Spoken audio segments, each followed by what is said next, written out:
Programa não recomendado para menores de 14 anos. 40 anos da Égera, de Steve Wozniak. Clonando um fliperama de 1973 com gabinete e tudo. Um Apple IIc gótico, ou será emo? Taylor ganha uma caixa para se autodespachar-se a si próprio.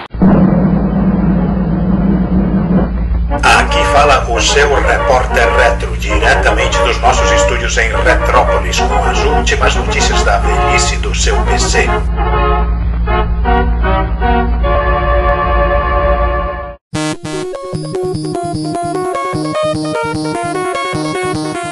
Bom dia, boa tarde, boa noite, pessoal.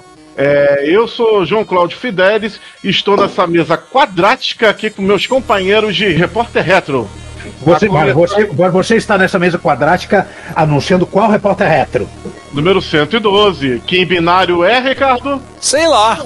Sei lá, caramba. 100 dá um pouco de trabalho. Aguenta aí que eu digo. Me dá um segundo. Você faz essa coisa. Vocês fazem essas coisas assim. Enquanto o Ricardo está calculando na sua calculadora como é que é? Não, já achei. 1110000. Obrigado, Ricardo. Então, apresente isso aí, Ricardo. Já que você fez o cálculo, vai fundo. Eu sou o Ricardo Pinheiro, aquele que é pego de surpresa, porque o pessoal acha que acha por ser matemática, a gente fica fazendo conta. mas não é? Não, quem faz conta é engenheiro. Resolve na calculadora. Sou eu, Juan Carlos Castro, o engenheiro que realmente faz conta. Na calculadora. Na calculadora, claro. E eu, Giovanni Nunes, que não tô muito preocupado com conta, não. O Giovanni tá quase fazendo miçanga. Isso. Pera aí, quem é de humanas aqui sou eu. Apesar que eu também sou de exatos. Mas enfim. Bom dia, boa tarde, boa noite, pessoal. Vamos às efemérides de 2025, começando com a mais importante efeméride de todas. Sem dúvida, uma efeméride de 10 anos, que é bem além do ponto de corte, mas são os 10 anos do Repórter Retro. No dia 25 de fevereiro de 2015, foi publicado o primeiro Repórter Retro, que foi um spin-off da antiga, muito antiga, sessão de notícias, que vinha junto com o episódio propriamente dito, e agora se transformou nesta tradição, nessa instituição que vocês conhecem já há tanto tempo. E sim, fizemos uma efeméride autocongratulatória, porque nós estamos que nem o Obama do meme, colocando uma medalha em si próprio. Aceitem e pronto. Quem não gostou, entra na fila para reclamar. Abre o ticket de reclamação e a gente vai ver, de acordo com o prazo, a gente vai poder atender a sua reclamação. Ou então Napoleão também, que se coroou a si mesmo, né? Ele podia. Ele pode. Essa não foi. Mas Juan, pera, tem um detalhe. A sessão de notícias não era assim tão antiga, porque ela ocorreu no episódio de novembro de 2014, caramba. Eu digo, quando ela começou, é porque ela vem desde o primeiro ou segundo, sei lá. Episódio, desde 2010. Desde o episódio 1 tinha a sessão de notícias, e aí surgiu a ideia, quando a gente começou a fazer, o Juan chegou e falou: por que a gente não faz um podcast, um episódio separado pra fazer? Acho que a gente já tava fazendo um episódio separado, não me lembro mais, só pesquisar. Não tava no mesmo Era esquema, dentro, né? Era dentro do episódio. E aí o Juan teve a ideia de fazer, vamos fazer um separado. E a ideia, inclusive, do nome é do Juan, né? César. Foi do César, verdade. César deu o nome, mas o logotipo e as vinhetas, e posteriormente, quando fundamos a Municipalidade de Retrópolis, passou a ser uma produção da Agência Retropolitana de Notícias. E alguém sacou qual é a nossa inspiração? Repórter Retro? Essa aí o pessoal pegou no primeiro, no logo do primeiro, né? Nossa, nem eu, que nasci antes dele terminar, sou velho o suficiente para me lembrar. O Repórter Esso, que era um contemporâneo. Hein, Giovanni? Contemporâneo. Não, eu tô olhando aqui. Nem o Juan é contemporâneo do Repórter Esso. Eu tô olhando aqui, vendo. Talvez do Repórter Atlantique. Foi em paralelo ao episódio 50. Tô vendo aqui as notícias, né? 30 anos do Amiga, o Museu da Computação na Alemanha. Até hoje não fui pra lá pra visitar esse museu. Nextcube. Eu tenho que olhar rapidinho, eu tenho que olhar aqui nos históricos das pautas, porque o mais antigo que eu tenho são os Repórter Retro de 21 a 33. Mas tem isso aqui, eu tô vendo aqui e... Não, lembrei, tô numa outra pauta mais zoada ainda, mais bagunçada ainda. Que até bicho andando nela. Mas aqui, e sim, eu lembro muito bem do slogan dessa, que foi a alusão ao Marcus Garrett. Não sei quantos... Essa eu vou deixar para os ouvintes irem lá olhar e ver, nas URL das notícias, é a última. Inclusive, os links não estão corrigidos, hein? Esse link não está corrigido, é pro nosso site. Não tá Você está pedindo muita coisa do Dudu, né? Ele rouba nossos dados, mas ele não atualiza esse link, não. Não, você não entendeu. O link está apontando para a URL antiga, retrocomputaria.com.br/plus. A gente não usa isso há muitos anos.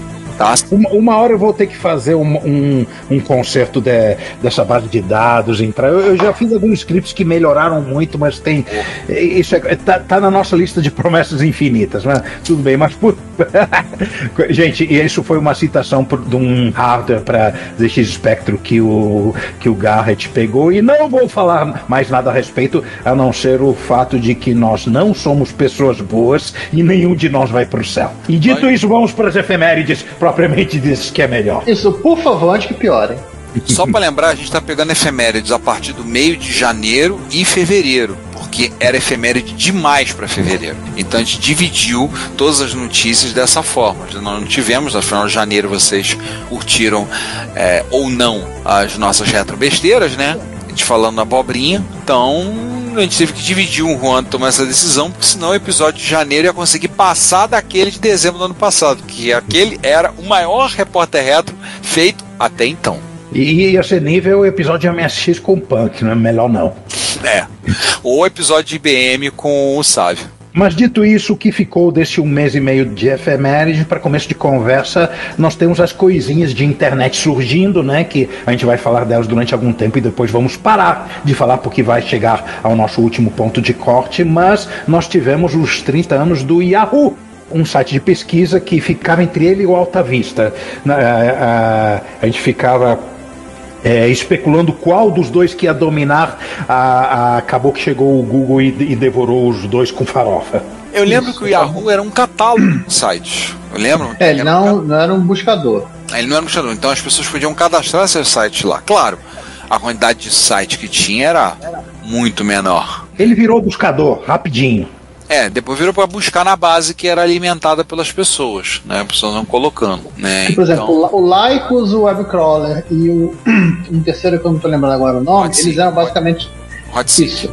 Eles eram catálogos clássicos. O Yahoo começa como um catálogo clássico, depois ele começa a criar ferramentas de fuçar na internet para pesquisar sites. Depois surge o Alta Vista. E no final surge o Google, que é o mal supremo, e assimila e mata todo mundo. Você não tem do Yahoo outras ferramentas. Yahoo Mail, Yahoo News, Yahoo de finanças, Yahoo Auctions, que são só no Japão. Agora já mudou de nome, né? Mas Yahoo Auctions não. Já mudou de nome. Continua sendo. Sim, na minha cronologia pessoal, continua sendo. O Yahoo Respostas, que acabou, que era divertido de ler a abobrinha que o pessoal colocava. Messenger do Yahoo, que era horroroso. O Yahoo Groups, que depois, sei lá, acho que eles venderam, não sei. O Yahoo, eles fecharam. Fecharam, né? O Yahoo hoje em dia é uma pálida sombra do que já foi, né? Ele acho que o buscador, o e-mail e alguns sites agregados. E pensar que 2008, de 2008 a 2017, quando finalmente ele foi comprado pela Verizon, ele caiu tipo assim 90% de valor de mercado. É quase o que tá o Twitter hoje em dia. Ou a Tesla. Twitter. A Tesla tá a caminho, mas ele é quase o Twitter. O Twitter já perdeu acho que 80%, sei lá, 70% de mercado, ele perdeu 90%. Em 11 anos. Só que esses outros supracitados essa perda está sendo bem mais rápida. Alguém tem que agradecer imensamente de quando for eleito de ter dado um emprego pro carinha lá, senão ele estava em bons lençóis, né? Num futuro próximo. Interessantemente, as próximas duas efemérides de 30 anos não são efemérides de internet. E a primeira são os 30 anos do Delphi, que foi figurinha carimbada na vida de quem é programador nos anos 90, na maior parte das pessoas, né? Eu nunca usei Delphi. Sério? Por incrível que pareça, nunca usei Delphi. Era Visual Basic direto. E C ali no metal, né? De utilitários, coisas de sistema, etc. Era minha vida era Visual Basic e C, um pouquinho de C-Base. É assim, lá na escola a gente trabalhou com Delphi muitos anos. Foi muito curioso, eu entrei em 1999. E quando começaram a botar o Delphi lá, o pessoal não sabia. Tinha um professor que sabia. Aí ele deu curso para todo mundo. Ele ensinou todos os colegas para o Delphi. Para quem não conhece, o Delphi é a linguagem Pascal com extensões para orientação a objeto. Não confundir com Object Pascal, que é uma outra versão da linguagem Pascal com extensões. Na verdade, Ron, ele é uma implementação do Turbo Pascal, né, com a orientação a objeto. O Turbo Pascal 5.5 foi o primeiro a ter orientação a objeto. Aí depois veio o Turbo Pascal 6, aí virou o Borland Pascal, que já tinha o Borland C, e aí eles fizeram a implementação do Delphi, que alguns falam que é Delphi, mas pra mim é Delphi e acabou. A coisa correta é Delphi, o pessoal quer ser mais ângulo do que os ângulos. É igual aquele jogo, né, o Chrono Trigger. Aquele pessoal que fala Maper. É o pessoal que fala Apple. O pessoal fala Apple. Assim, o Delphi, ele é uma ferramenta de desenvolvimento rápido de aplicação, então passou a ter junto também a questão da interface, a facilidade para você desenhar a interface da aplicação. O Delphi até hoje está aí, tá na versão 12, mas lá na escola ele caiu fora do curso, já tem uns bons anos, já foi tirado do curso uns bons anos lá, mas lá na escola resistiu bravamente durante muito tempo. Ele é mais comercializado pela Bola, já começar pela Embarcadero, e tem versões para diversos sistemas operacionais. Ele ainda é comercializado? Dessa eu não sabia. Sim, a última versão é de 7 de novembro de 2023. Caramba! A questão é, a Borland não existe? Não, é pela uma outra empresa chamada Embarcadero. Acho que a Borland fechou. A Borland fechou, né? A Embarcadero que assumiu ele em 2008. Ele continua, inclusive tem versão para ele compila, gera aplicativo para Android e para iOS também. Mas, para quem quiser encarar... Que beleza de anacronismo.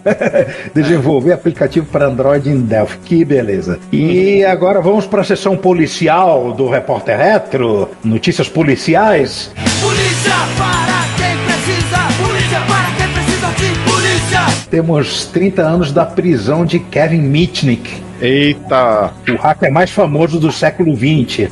O cara tem, se você seguir o link, vai ver que o cara tinha uma folha corrida invejável de invasões de sistemas e ele aparentemente invadia as coisas só por prazer, né? Só pra ter a sensação de sucesso. Era uma compulsão mesmo. Ele teve um acordo que ele fez, ele reincidiu e foi pra cadeia por uns anos.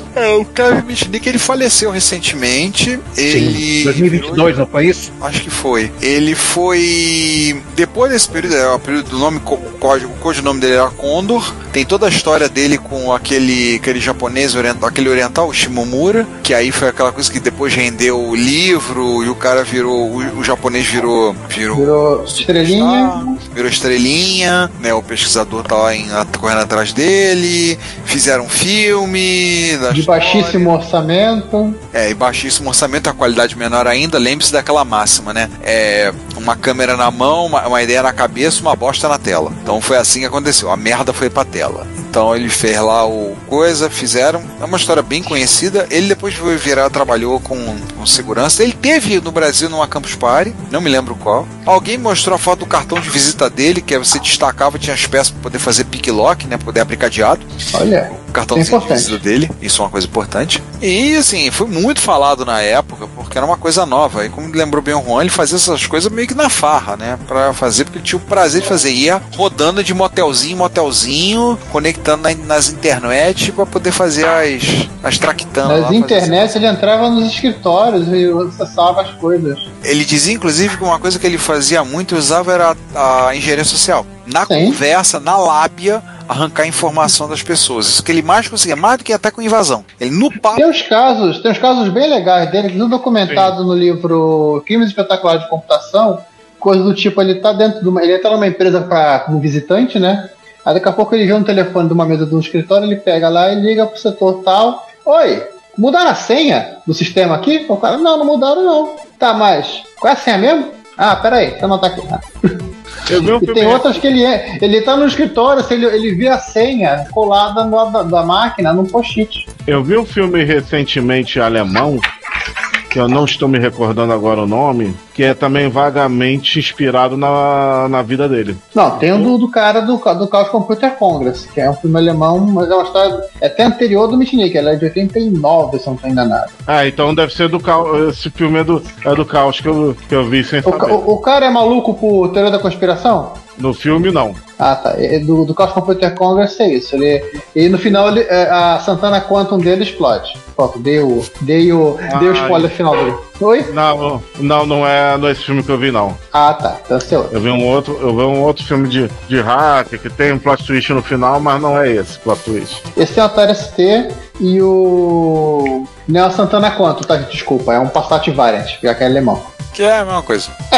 Mas não é pra quem tá no Brasil, né? Mas como esse não é um podcast sobre carros da Volkswagen, vamos pular mais uns 10 anos para trás e vamos falar de quando o seu Steve Wozniak, saiu da Apple. Porque, ao contrário do Jobs, que foi saído, o Wozniak saiu. Ele pediu no ano 1040 do ano ia girar, né? Não, pera. Não. Isso é um outro caso de alguém que via que o ambiente não estava muito amistoso com o modo de pensar dele e resolveu ir embora, que foi Maomé. Por isso que eu chamei a saída do Wozniak da Apple de Égira. E essa é a segunda referência histórica desse episódio do Repórter Retro, depois da autocoroação do Napoleão. E ao contrário do Jobs, que voltou, o Oz não voltou. Não voltou. É que o Oz não saiu obrigado, né? Ele apenas falou, não quero mais brincar. Na verdade, sim, depois ele voltou, né? Ele saiu, depois ele voltou. Ele virou um Apple Fellow, ele... Ah, tá. Ele gastou... a autobiografia, o I Was, ele conta, né? Ele foi na época que ele saiu, fez aquele festival de música, ele gastou muito dinheiro, mas se divertiu pra caramba. Ele conta... Eu achava que era 87 que ele tinha saído, não 85, mas... Não, foram duas saídas, na verdade, né? A primeira, foi essa primeira, logo depois do acidente, ele não estava muito legal, a cabeça não funcionava muito bem, assim, ele preferiu dar um tempo, ele foi fazer outras coisas, por exemplo, se formar na faculdade. Foi, porque ele teve um acidente e ele estava tendo um problema de, inclusive, estava tendo perda de memória, né, devido ao acidente. Ele estava tendo uma amnésia. E aí ele se afastou da Apple na época, e aí ele foi fazer outras coisas da vida, foi acabar a faculdade. Depois quando ele saiu, acho que aí que ele saiu definitivamente foi em 87, que aí ele foi ser professor. Que foi logo depois dele ter voltado para ter ajudado um pouco no GS. Sim, acho que aí depois, no 87, foi a decisão definitiva dele, que aí ele saiu pra fazer seguir a vida, foi ser professor, fazer outras coisas lá, e hoje em dia dá palestra por aí, né, dá cartão de visita pros outros, um cara legal. Posta foto tomando banho no avião, esse tipo de coisa. Ele usava o cartão, ele contou que usava o cartão de visita dele pra cortar bife no serviço de bordo do avião, cortava melhor do que a faca. Aquele plástico não dá, né? Pois é, né? Eu tenho em 2011, quando ele esteve na Campus Party, a gente estava com o podcast bem no início, eu tive lá, peguei aquela fila gigante para autógrafo e eu entreguei um cartão nosso, falei que a gente fazia um podcast, fazer lá, eu fui na sessão de imprensa, eu consegui fazer uma pergunta para ele relacionada ao Apple II, aí o Ricardo Banff, que depois participou em gravações com a gente, virou para mim e falou assim, você fez a pergunta mais relevante daqui. O pessoal perguntando de Android, não sei o que, eu perguntei a ele, hoje se ele fosse mexer no projeto dele do Apple II, que marcou a história, o que ele mudaria? Ele disse que botaria uma FPU e uma unidade de controle. Ele botaria MIDI. Eu botaria MIDI, botaria SCSI. Não, nós estamos falando do Márcio, estamos falando do Voz. Botaria MIDI e SCSI. Aí ele falou disso aqui, aí depois quando teve lá, eu entreguei um cartão nosso, falei que a gente falava, tinha um podcast, ele olhou pra mim, coçou aquela barba, deu aquele sorrisão dele, muito interessante, foi lá, puxou, me entregou um cartão de visita dele. Eu mal tive tempo de esticar a mão e apertar a mão, porque eu já tava sendo agarrado pra se tirar dali, porque a fila tava gigante ali pra ele autografar. Ele autografou meu livro, a cópia do I Was, né, e entregou o cartão. E eu tenho esse cartão até hoje num porta-retratos na minha estante, é um dos meus troféus. Corta bife direito? Nunca tentei cortar bife com ele. Você pode afiar e tentar usar pra se barbear também. Se não cortar bife, não passou no teste unitário o cartão, tá? Eu acho que eu vou tentar. Na verdade é o seguinte, desculpa dizer, eu acho que quando é filé mignon você consegue cortar de boa. Porque filé mignon você corta com faca, colher. Mas assim, E, eu não tenho... Provavelmente ele come só filé mignon, né? Claro. Mas né? Então, assim, eu não tentei usar pra cortar bife, tá? Antes alguém me pergunte, mas tá ali na minha estante. Teve histórias naquele dia, um sujeito que levou peças de um Apple II pra ele autografar, e o cara conseguiu autografar, acho que ele autografou o mouse de um GS, o cara trouxe as peças de um GS, o cara tinha todo mundo pra autografar. Você viu que levou uma tampa de um Apple, né? Tem os caras que levam Mac. Eu falei assim, porra, levar Mac, pô. O cara não participou do Mac. Tinha que trazer um Apple II. Levou um Mac 512 pra ele autografar. Não, mas isso aí acontece. É que nem agora com o Nishi. Pô, o pessoal levou um Cássio pra ele autografar. Vou ter que levar uma coisa própria. Aí eu levei o manual do Anachip. Mas pelo menos é MSX, né? Né? Mas eu levei o manual do meu Anachip e levei a primeira página do manual do MSX-DOS Tools, que foram coisas que a ASCII publicou. E o Nishi achou um barato que eu levei o manual do Anachip. Eu, só de sacanagem, eu pediria pra ele assinar o Turbo R. Ele assinar compatível. Não, o Cássio ele não pegaria uma caneta de ponta porosa, ele pegaria um estilete para assinar no Cássio. Mas ele assinou o Cássio da Sayaka, tá? E ele não usou um estilete para assinar, ele assinou com uma caneta branca. Mas isso aqui é assunto de MSX e a gente tá falando. Ele não botou nenhuma coisa. Ele botou gracinha, botou engraçadinhas, mas isso não é episódio pra gente falar de MSX ainda, né? Outra coisa de 40 anos. Vamos voltar pro Apple, porque isso que a próxima efeméride tem tudo a ver com Apple. Mais ou menos, tem a ver com PC. É uma interface gráfica, o pessoal chama de sistema operacional, mas não é sistema operacional. É um ambiente operacional, ele era um equivalente do Windows, um concorrente do Windows, rodando em cima do MS-DOS, chamado GEN. Graphical alguma coisa, uma sigla aí feita pela mesma empresa que fez o CP/M, provavelmente tem código do próprio Gary Kildall, e ele foi lançado em 28 de fevereiro de 1985. É contemporâneo do Windows. Ele tem uma história bastante complicada. Sim, eles tomaram o processo da Apple. Só uma coisa, é Graphics Environment Manager. Isso. E ele saiu antes do Windows. O Windows saiu em novembro, ele saiu em fevereiro. Eles que tinham que processar a Microsoft pelo Windows, né? Me confundi de Gen. Não era o Geos, não. Geos. Assim, ele era pitoresco. Ele era aquilo que tinha na época. Eles foram processados pela Apple, pelo look and feel. Aí eles tiveram que mudar. A versão original tinha janelas que você movia pela tela, tinha lixeira, ícone de dispositivo. Eles mudaram isso nas versões de PC e deixaram de 2 janelas fixas, que ficou o padrão até hoje. Isso só não foi alterado na versão do Gen que roda no Atari ST. Ela continuou com as janelinhas, ícone de desktop e a lixeirinha simpática lá. Que eu acho que a Apple não queria processar o Jack Tramiel. Ele foi rebatizado como TOS, não é isso? Ou eu estou falando de coisa Não. O TOS é o sistema operacional. O Gen ainda é... O Gen no ST continuou como Gen, porque eram as mesmas chamadas de... Mas existe na ROM, não é isso? Se você ligar um ST sem nada, aparece Gen, né? Aparece TOS. TOS é o antigo CPM, seria o CPM barra 68, para 68 mil. No final, a Digital Research não vendeu esse CPM para Atari, mas vendeu uma versão mais soft, mais link, era um projeto de um funcionário da DR lá, que acabou virando o TOS. Né? Bom, tem nesse segundo link que a gente tá colocando aí, além do Museu Capixaba, tem uma linha do tempo razoavelmente completa do Gen e divirta-se acompanhando a história. Eu tô olhando o TOS 4 pro Falcon, pro Atari Falcon 030, caraca. Bacana, hein? Bacaninha, hein? Pra época, assim, bacaninha ele, hein? É a última versão do TOS, se eu não me engano. Agora tem o Open Toys, né? Open Toys? Como é que é o nome? Não, Multi Toys, que eu comentei naquela tinha o Multi Toys, que era dos TTs, que era parte que a Atari comprou e integrou para virar o Toys oficial, junto com o Mint. Que era Mint is Not Toys, passou a virar Mint is Toys. Is Now Toys. Snal Toys. Eu lembro. Legal. E aí a gente passa uma efeméride agora de 45. Vamos passar para 2 de 45 anos, né? A primeira é de algo razoavelmente obscuro, mas significativo, porque talvez, de acordo com algumas interpretações, pode ser a primeira workstation que existiu, de uma empresa chamada Apollo, que ela caiu no limbo e nunca ninguém mais ouviu falar. A HP comprou.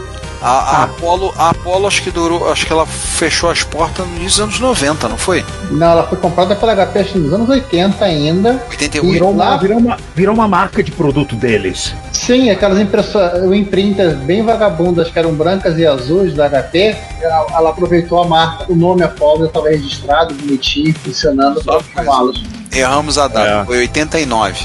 A HP comprou por 476 milhões de dólares, integrou a tecnologia Apollo em seus equipamentos e cuidou de eliminar a marca pouco tempo depois. Tanto é que teve uma workstation que é a HP Apollo 9000. 9000? Nossa. HP 9000. HP 9000, quase um HAL 9000, né, João? É.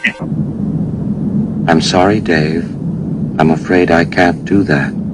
Eu lembro da Apollo, eu lembro o pessoal falar da primeira estação, das estações de trabalho da Apollo, tudo isso.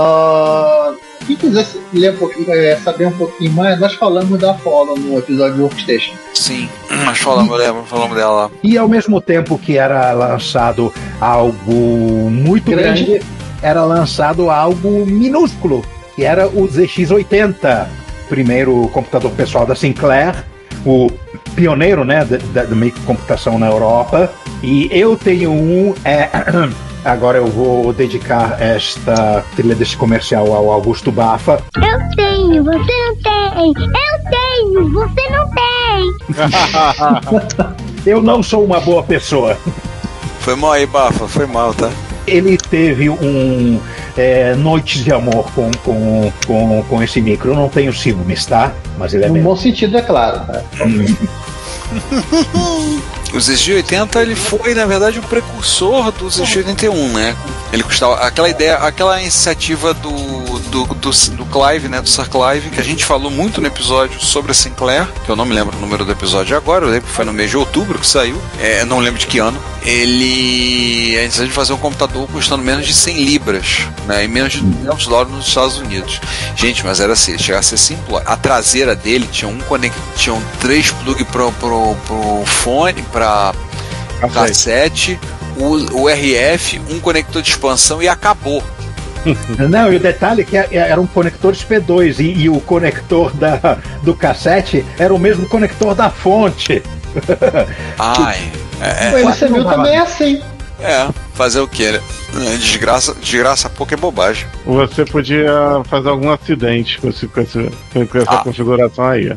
Mas com certeza você corria risco. Z80, o processador Z80 de 3,25 MHz, 1K de RAM, 4K de ROM, com interpretador BASIC, com tecladinho alfabeto mecânico, quem me dera, membrana de 40 teclas, cassete. Não sonha, mercado mecânico, não sonha. Não, olha que vai ter gente querendo botar, e já deve ter gente querendo colocar, né? Havia teclado, não sei se pro ZX80, mas pro ZX81 havia teclados de terceiros que você colocava por cima e a tecla, o curso da tecla batia na membrana, que na verdade é como acontece internamente num teclado de um expert da vida.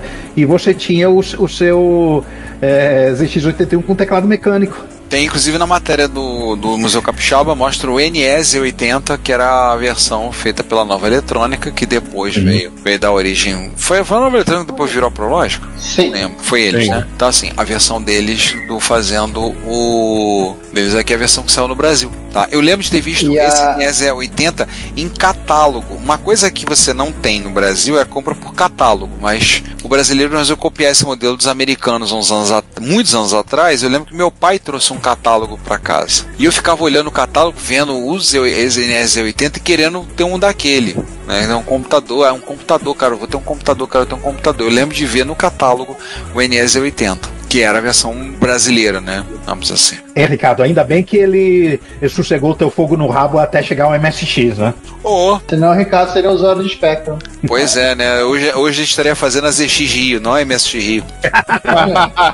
Não, seria TK Rio. TK Rio. Caraca, já pensou numa terra paralela? Não, paralela, eu acredito que nós acabamos de dar ideia pro nome de um evento que acho inevitável que vá acontecer no futuro, ainda que pequeno. Alguém dos TKzeiros, Sinclairzeiros aí vai querer fazer esse evento com esse nome. Podem fazer, tá? A gente libera essas ideias de nome em domínio público, não nos incomodaremos, pelo contrário, tá? Convidem a gente e convidem a torcida do América também, porque acho que deve ser a mesma quantidade de pessoas que usam. Não, pá. E pulando para trás mais 5 anos, vamos falar do Cigano Igor. Nossa. Meu Deus, Dara, eu estou triste. Não me estraga isso, não me faz essa lembrança, tá? O Cigano aqui é o Xerox Gipsy de 1975, que era um software, um processador de texto que vem a ser o primeiro processador de texto a usar interface gráfica. É o avô do Word. Caraca, era no Xerox Alto que ele rodava? No Xerox Alto. Em alto nível. Ai, meu Deus. Nossa, sistema de preparação de documentos. Hoje eu estava explicando o que é que o processador de texto matou. Olha a diferença. Não, o termo da época era esse, é um preparador de documentos. Ele preparava o teu documento para ser impresso, literalmente. Já que falamos de Object Pascal, o autor desse software, o Larry Tesler, viria a desenvolver o Object Pascal na Apple. Sim, ele foi passar da equipe do Apple Lisa. Apple Lisa. Falar direito. Do Apple Lisa. Ou seja, o cara é azarado, hein? Coitado dele. E também ele foi trabalhar na Bolland com o Delphi. Deixa eu fazer uma desinfecção mental nos coitados que ouviram essa referência. Vamos referenciar a música do Fleetwood Mac, Gypsy, que é uma música linda e vai fazer vocês esquecerem de poucas habilidades de atuação, tá?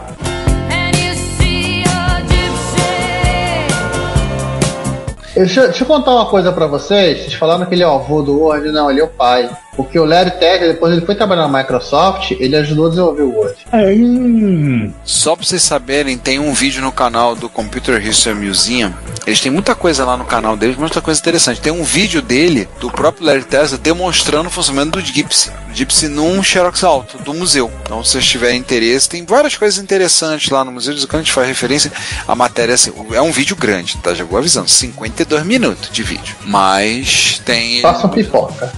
Façam pipoca e pipoca frita na manteiga. Obrigado, amigo. Você é um amigo. Bom, agora vamos dar um pulo grande, vamos dar um pulo de 20 anos, vamos falar de 70 anos de mais um computador que o Zag Electric provavelmente quer para casa dele. Esse vai ser complicado ele conseguir. E 75 anos do Havel Cadet. 70, não 75. Tá, desculpa. 70 anos do computador do Havel Cadet, que é o primeiro computador construído usando exclusivamente transistores, desenvolvido na Inglaterra, e ele sucedeu o Havel Decatron, também conhecido como a Bruxa, esse feito com relés e tem um em funcionamento lá no Museu Nacional da Computação em Bletchley Park. Essa semana eu mostrei a foto dele exaustivamente para meus alunos. Quando eu visitei lá, mostrei a foto do Havel Decatron, foi o antecessor desse. Achei que tinha sido o Havel Chevette. Não.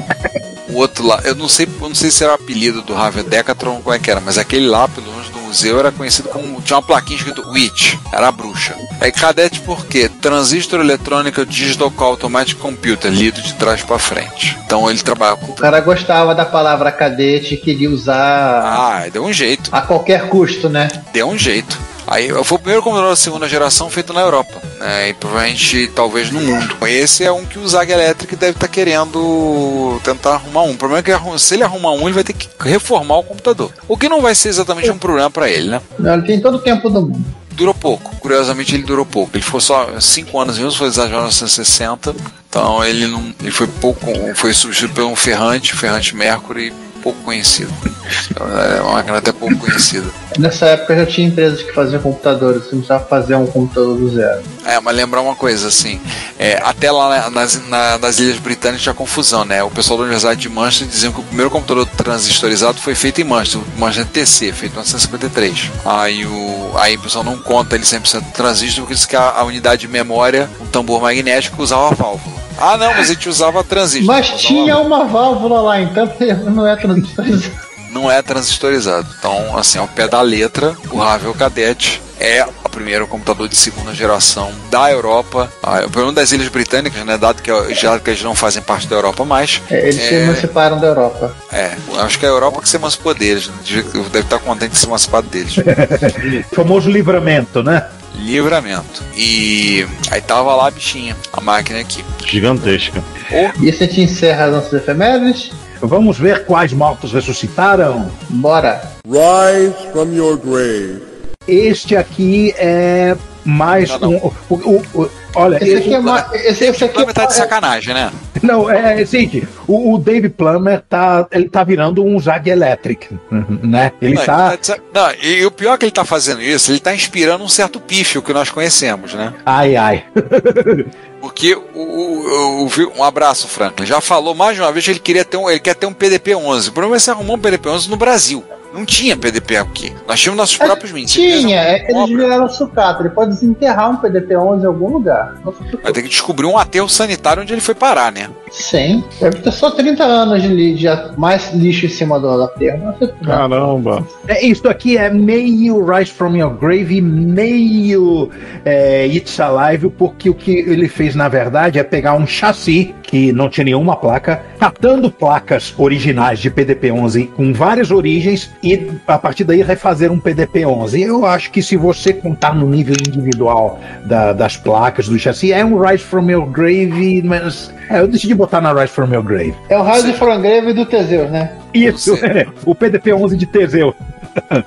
Ou seja, ele tá basicamente, isso aí tá que nem o Havel Cadet, né? Tá que nem o Havel Cadet que a gente acabou de falar.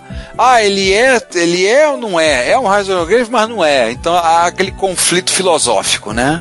Decidir o que ele é. Mas dizendo o seguinte, o maluco do Dave Plummer é montar mais um PDP-11. E ele é purista. Ele não quer deixar as máquinas dele rodando tipo assim com plaquinha para emular disco com cartão de memória, não. Ele usa ela se chama Cubone, a placa moderna de emulador de disco para o PDP-11. Ele usa como um instrumento para conseguir formatar um HD de verdade para instalar BSD, instalar aquele RT11 da Digital, o escambau. Sei lá, provavelmente vai fazer compilar o screensaver do Matrix, né, nele, fazer... Não, ele tem de compilar o BSD Unix para rodar nessa máquina. Sim. Na verdade, sim. Na verdade, assim, esse vídeo inteiro ele está explicando como é a arquitetura de backplane e as placas de expansão do PDP-11, do sistema que ele tem, que uma placa ela se conecta em outra, que em outra, quase um chain. E se tirar uma placa da história, a máquina para de funcionar, a não ser que você coloque um terminador. E os slots não são equivalentes um com o outro, ou seja, é um pesadelo. É um pesadelo. Só uma coisa, você começa a ver o vídeo, você vê o Imperador Palpatine. O vídeo da não é longo, é um vídeo de 16 minutos, então dá pra vocês verem. Esse é um vídeo que ele explica o que ele aprendeu com a arquitetura do PDP, né? Esse é um vídeo que ele vai estar desmontando nada. Em compensação, o Glenn. No caso é o Gato Gamer, né? A gente já falou desse canal por aqui? Não lembro. Esse nome não me é estranho, mas essas permutações de substantivos e adjetivos relacionados a retos tem tantas que eu vou ver. Depois, eu não tenho recordação de ter visto um vídeo dele. Esse é talvez o primeiro que eu tenha assistido. Eu também não lembro. Mas assim, é um conceito bem light, né? Basicamente ele é um amiguento, né? Ele tem um Atari 520 ST. STFM, se eu não estou enganado, porque tem flop, pelo menos o F. Ele desmonta a máquina inteira, limpa o flop, porque assim, essa máquina tem a fonte interna, assim, ele não, depois ele testa, verifica umas coisas, ele sugere possíveis e prováveis upgrades que ele vai poder fazer no futuro, como botar um módulo de disquete e coisas assim. Aliás, o nome do vídeo dele devia ser, em vez de Atari 520 ST Sorted, devia ser Exploded. A fonte explodiu, né? Eu acho que o medo que ele tinha de ter danificado a placa, porque esse modelo aí, ele tem a fonte interna, né? A Atari fez aquilo que a Commodore não fazia, botar uma fonte interna na máquina. E ela literalmente ela fica em cima do banco de memórias, dependendo do layout da placa que você tem. Era isso que eu ia falar. É que realmente essas fontes são bem confiáveis, com a fonte dessa ter explodido, porque porra, se bem que a gente tá falando de fonte de mais de 30 anos de idade, né? Não, acho que explodiu na época. Ah, tá. Então ele tá parado há muitos anos. Mas agora temos uma coisa que não é um vídeo, né? Não, é um artigo com cheio de ilustrações que são absolutamente necessárias. E, gente, o que foi trazido à vida não é meio diferente das coisas que a gente mostra sendo trazidas à vida, porque é um emulador, uma determinada iteração do Mac Classic, que simplesmente não funcionava em emulador nenhum, travava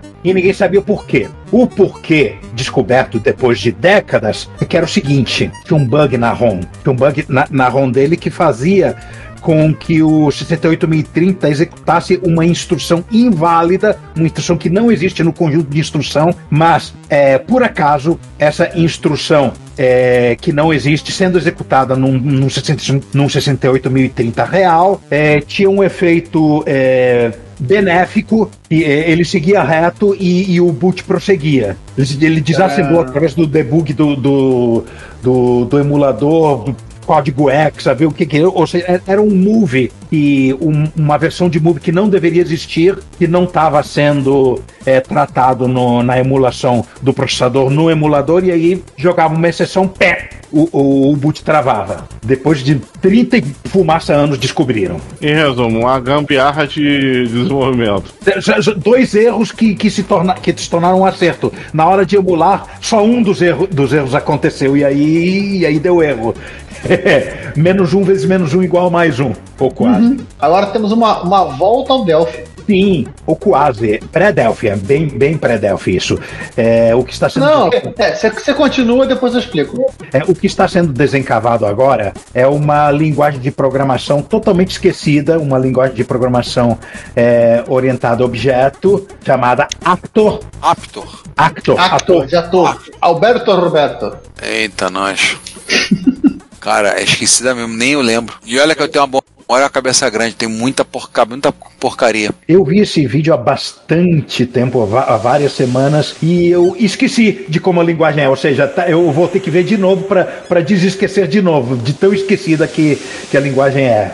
No tempo que você precisava escrever quase 2 páginas de código para botar uma janela com Hello World no Windows, ela já trazia uma abstração suficientemente elegante para você se medir tipo um Open Windows, né? Ela é baseada no Smalltalk, né? Só que sem as maluquices do Smalltalk, né? Uma coisa mais humana. E ela foi criada, ela foi desenvolvida, ela foi anunciada como uma coisa maravilhosa, só que no final das contas a empresa foi comprada, acho que pela Symantec, depois aí nessa época surge o Visual Basic, né? E depois a Microsoft desmancha prazeres, como sempre. Por aí. E pouco tempo depois, parece que parte do projeto foi comprado pelo tal de Bolland, pouco antes dela lançar um tal de Delphi. Eu falei, vou de volta ao Delphi. Cara, eu não lembro dessa linguagem mesmo, Actor. Eu não lembro dessa linguagem sendo tratada, porque em 1992, 91, eu não lia tanta revista de computador.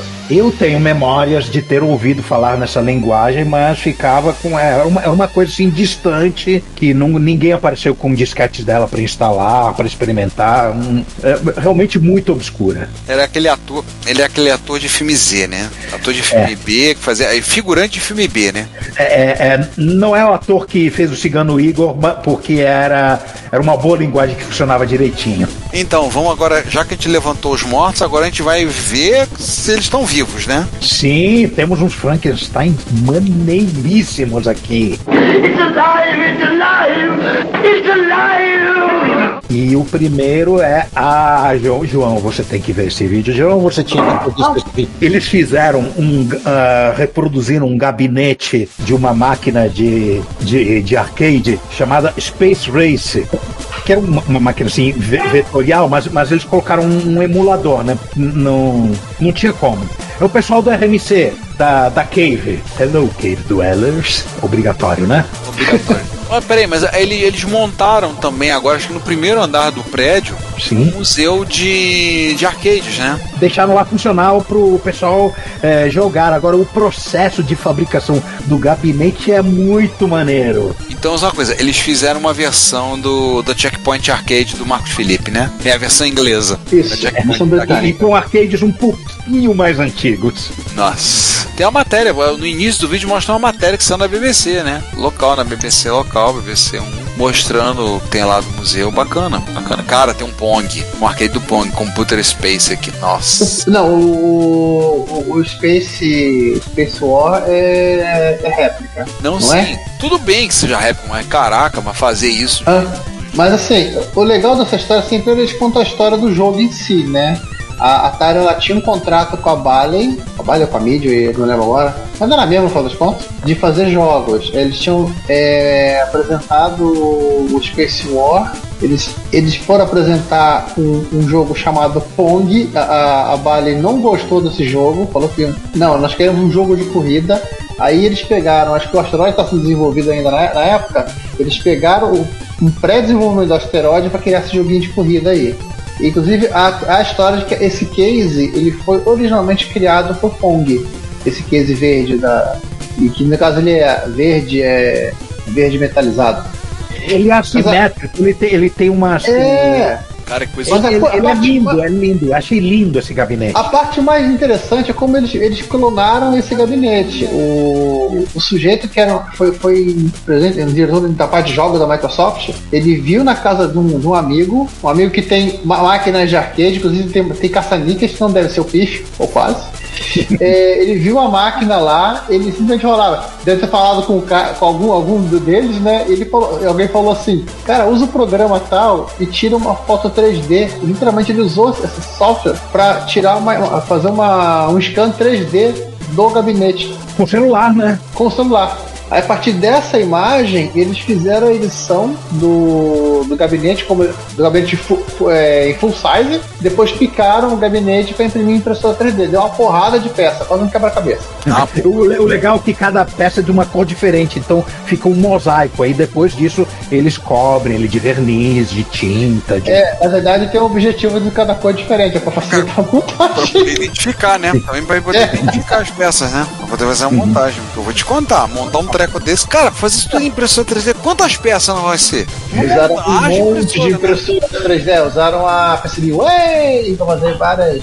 Haja filamento, né? Haja. Isso não foi barato, com certeza. Não foi. Não. Te contar, haja filamento pra fazer isso tudo e haja grana. Né? E uma curiosidade aqui, esse gabinete também foi usado no Space War, que apareceu no filme. Não, o Space War é lisinho, não é assimétrico. É parecido. Esse é uma adaptação. Ele é parecido, O do Space War, ele aparece no filme Omega Man, ou o último... Como é que é o nome? Achei que você ia falar Silent Green, que é o mundo do século XXI. Isso. Passa em 2020, alguma coisa, né? Com o Charlton Heston. Isso aí. People. Silent Green. Isso. Silent Green People, por isso que é ruim pra caramba. O filme ou não, o Silent Green. Não, o filme até que é bom. O filme é bom pra caramba. O filme é, na minha opinião, revolucionário, porque ele fala de um problema de 50 anos depois. Esse realmente acertou o futuro. E o Mobius também, né? Porque o Mobius respondeu a pergunta se as pessoas são boas. Não são.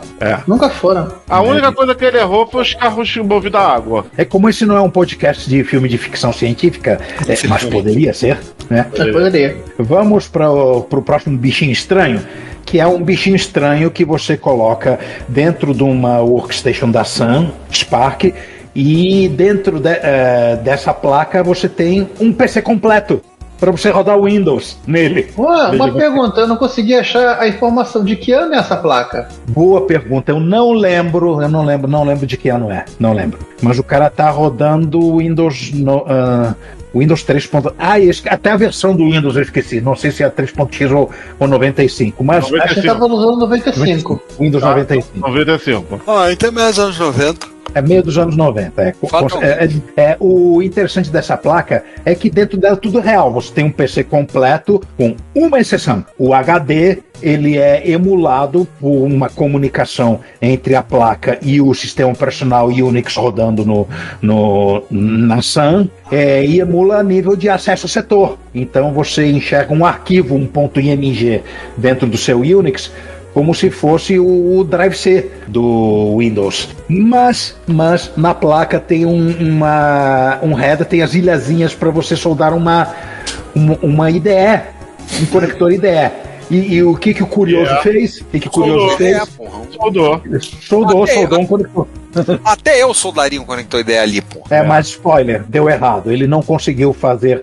Ele até certo ponto a BIOS reconhece, mas na hora do vamos ver, ele não consegue fazer a int 13 lá, né, a interrupção da BIOS de ler disco funcionar. Ele apanhou e não conseguiu. Ele quase conseguiu, mas não conseguiu. É o tipo da coisa que, se alguém chegar com um pouco mais de sangue no zóio e um pouco mais de conhecimento e um pouco mais de tempo, principalmente, talvez venha conseguir. Não sabemos se o próprio Vintage vai conseguir ou não, esperemos. Galera, curiosidade. Acharam e me passaram para mim uma placa que não é pra Sun, mas que é uma placa que é com o mesmo princípio. Mas acho que é para um PC, né? Um PC dentro de um PC. Exatamente. É um PC. É para arquitetura PC e é um PC dentro de um PC. Mas ela é ISO ou PCI? Esqueci, você me mostrou e esqueci. Cara, PCI. Eu acho que ela não, PCI não. Acho VLB? É VLB. Isso, o VLB faz todo sentido. Ela é um Celeron de Pentium 2, ou seja, é um pouco mais moderna que essa aí, né? E é também com o sistema completo, com slot de memória, tem VGA e tudo mais. Peraí, se é um Celeron, não pode ser VLB, tem que ser o PCI. Eu acho que é VLB, mas talvez seja até um slot proprietário, porque já me disseram que essa placa aí é para um sistema de automação que bota no mesmo gabinete várias placas. Ou seja, é uma placa mãe de um Kubix, então. Acredito eu que sim. Depois eu te passo o nome que eu tenho aqui anotado do fabricante, que eu agora não tô lembrando. Mas já vi na internet informações dela e tem até driver pra isso. Eu tenho em algum lugar aqui no meu HD os drivers. Só que eu acho que esse bagulho só funciona nos gabinetes da Kubix. Eu acredito que sim. Getting back to the cold cow. Nós temos um tutorial para encerrar o It's Alive. Nós temos um tutorialzinho muito interessante para você usar um monitor CGA num Coco 3, na RGB do Coco 3. Olha aí, na verdade é o monitor CGA colorido, né? Ele refez a placa, ele fez um adaptador, porém, todavia, contudo, não fica com todas as cores. Sim. Que a CGA é um RGB digital. A CGA só tem 16 cores por padrão. Então o ideal seria um monitor EGA, né? Provavelmente. O EGA é digital também, né? Só o vídeo não. Não, acho que o EGA já é analógico. Será? Não tô muito ciente disso. Comentadores do YouTube, comentadores do blog. Especialistas em comentários. Corrijam-nos, porque um de nós com certeza está errado e com certeza vocês têm alguém que pode ser eu, pode ser o Giovanni, para dizer você está errado. Eu sei que vocês adoram isso, então... A única coisa que eu tenho a favor da informação de ser analógica é que a paleta da EGA é exatamente igual a do Coco 3, 16 cores de uma totalidade de 64 cores. Eu estou mais inclinado a achar que é digital. Fica para se determinar pesquisando aqui. Não vamos abrir abas de Wikipédia e entrar em sites de hardware agora enquanto a gente está gravando, porque nós temos vídeos legais para mostrar. E aliás, que jogo é Red Warrior? Deixa eu aproveitar e falar o seguinte: EGA é digital. E tem o Primary Head e o Secondary Head. Deve ter um Tense também. Eu sabia! Eu estava certo, vocês estão errados. Ok. Desculpe. Meu ego está super alimentado ultimamente por motivos que daqui a alguns minutos vocês vão saber. RGB-A de analógico, né? E RGB-I de... RGB com intensidade, que é digital. Isso aí. Tu vê que as cores... ele perde vermelho. Não, ainda tem um agravante. Se o monitor seja colorido, ele tem aquele hack de hardware dentro do monitor para fazer marrom, em vez de fazer amarelo escuro. Só gambiarra clássica dos PCs. Agora o Texter ficou legal. O Texter não usa... Fica maneirinho de usar. Algumas cores ficam assim meio erradas, mas não fica ruim não. E a nitidez absurda, né? Como todo monitor RGB, né? Sim. Esse monitor deve ficar melhor pra... Não fica. Não fica. E agora o Ricardo olha pro Texter do Coco 3 e manda aquele... o MSX é melhor. Fala aí, Ricardo. E Ricardo vai comprar cigarro já volta. Ricardo subiu no telhado, gente. Na verdade, sim, João, o Texas da MSX1, considerando que ele é bem menor, né, ele acaba sendo até melhor. Mas vamos seguir adiante aí. Sim, porque agora nós temos vídeos legais para mostrar. E nós começamos com o Apple IIc, que graças ao nosso baixista preferido, né, que é o Sean Action Retro, né, que tá na banda com a Amy Taylor e Veronica Explains, ele resolve pegar um Apple IIc e colocar ele numa fase gótica, ou emo, talvez. Olha, confesso que o gabinete na cor preta ficou muito mais bonito. Ficou fantástico. Só uma coisa que eu não gostei, que ele acha que ficou maneiro, mas que eu não achei maneiro, é que a parte do drive que ficou com o mesmo bege, que eu sou a favor dele pintar e realmente me manifestei favorável a isso. Aí eu concordo plenamente contigo, Juan. Era pra ter pintado tudo de preto, pô. E não, isso não é pintado, isso é injetado em preto. Sim, então é um case novo, ele não pintou o case. Ele é um case novo, recente, que tem um camarada fazendo e vendendo. E quem tiver Apple IIc e tiver afim dele ficar black, pode comprar. Infelizmente apenas Apple IIc. Apple IIc Plus não está contemplado. Ele tem dimensões dele um pouquinho diferentes, né? O drive é diferente. O drive ser bege. Ele simplesmente pegou. E isso se resolve com pintura. Eu já falei, eu sou a favor dele pintar, mas tudo bem. É a opinião sobre estética, cada qual tem o seu cada qual. E olha só o nosso búlgaro que gosta de fazer coisas com válvulas de caças MIG. Ele é o responsável pelo teclado novo também. Tem um tecladinho gamer aí com frufrus e luzinhas e softwarezinho para controlar as cores e o escambau. Eu já tinha controlado pelo próprio Apple II, né? Controlado pelo próprio Apple II. Olha, ficou realmente uma coisa assim, clubber, total. Sim. Então não é emo, nem é gótico, é clubber. Isso, é raver. E o Apple IIc acabou de ganhar muito mais FPS. Isso, roda até Dirt agora. Só não roda Crysis. Também. E agora nós temos um vídeo que eu admito que eu vi e não me lembro do que tinha no vídeo, onde o 8-Bit Theory dar dicas sobre o Mega 65, né? Essa tentativa de resgate de uma terra alternativa no qual o Commodore 65 existiu. É um micrinho legal, maneiro, que você pode comprar. E obviamente ele é retrocompatível com o 64 e 128, né? Sim, sim. Hoje ele tá mais evoluído, ele até roda, ele consegue rodar um 31. Eles botaram um FPGA lá dentro, né? Ah, tá. Ele até funciona como Spectrum, se ficar emocionado. Olha só. Mas seguindo adiante, nós temos o final daquela epopeia do Old Computer Suck. Tivemos o último vídeo dele mexendo no PC dele como se fosse 1993, no qual ele roda Slackware e apanha um pouquinho. O cara tá tão imersivo na década de 90 que ele está fazendo pilha de disquete. Não, ele tá inclusive grunge, olha o cabelo de fã do Nirvana do vídeo. Peraí, deixa eu ver o visual dele, que eu não vi o visual dele. Não, ele tá usando o Slackware, significa que ele deve ter pelo menos uns 30 disquetes aqui. Isso aí, a instalação do Slackware em disquete. Que era pelo menos uns 30 disquetes. Cara, é aquele negócio, a gente não sabia a disposição que a gente tinha na época, cara, pra rodar essas coisas. Era só o que tinha, se você morrer e não for uma boa pessoa, o diabo vai te colocar esse micro para você instalar Slackware nele. Mas sabe o que tá dando mais dor de cabeça para ele nesse vídeo? Falta de espaço em disco. Ele não consegue colocar uma coisa sem tirar outra. Rodar o compilador. Quanto ele tem de HD? Eu não lembro quanto, mas ele tem que fazer uma menos. Eu acho que 40 mega.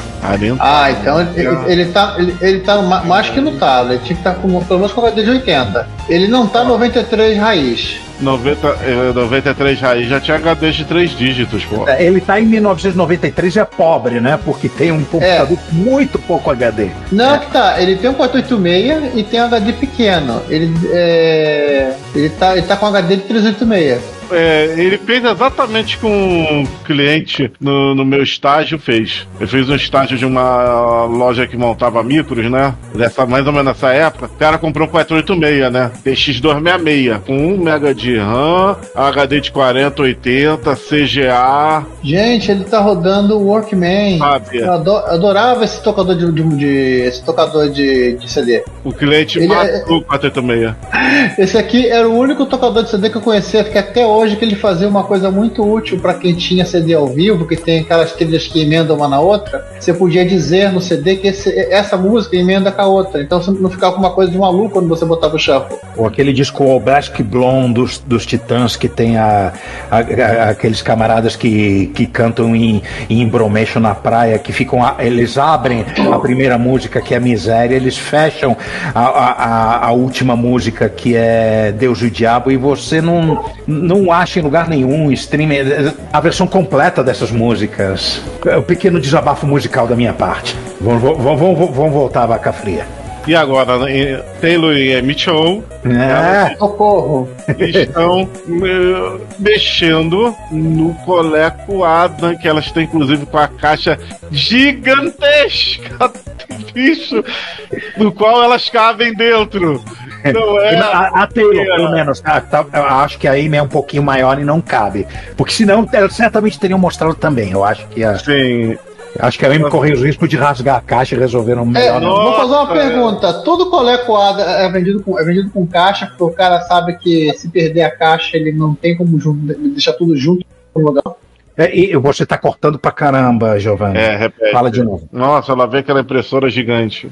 Não, eu tava perguntando se todo colecoado é vendido com caixa, porque o dono preserva a caixa. Já que se ele perder a caixa, ele vai conseguir manter toda essa quinquilharia junto num lugar só. Olha, eu vou falar uma coisa, essa caixa tá tão novinha, mas tão novinha, que eu arrisco que seja até, como é que uma caixa New Old Stock? New Old Stock, refeita. Não, eu acho que não é refeita não, acho que é New Old Stock. Cara, tá muito nova essa caixa. Tá sim. E ela tem um tamanho perfeito para despachar a Taylor, né? Isso. O lance do Adam é que era uma versão um pouco mais maligna daquela situação do Amstrad, né? Que a fonte estava no monitor. Nesse caso, a fonte está na impressora. Aham. Você é obrigado a comprar impressora. O mais legal é quando ela começa a utilizar o modo de máquina de escrever, que literalmente assim, você abre um processador de texto na tela, né, você está vendo na televisão, você começa a escrever. Só que você fica achando que você vai escrever tudo na tela ali e vai apertar Enter e vai para a impressora. Não, enquanto você escreve, ele já vai jogando para a impressora. E vem aquela pergunta... Ou seja, é máquina de escrever raiz mesmo. Aí vem aquela pergunta, para que diabos fica na tela, então? O nível de diabolice foi crescendo. Começou com a Atari, com 5200, que a fonte fica conectada na RF. Sim, vocês ouviram certo. O Atari 5200 tem a fonte conectada no RF. É sério.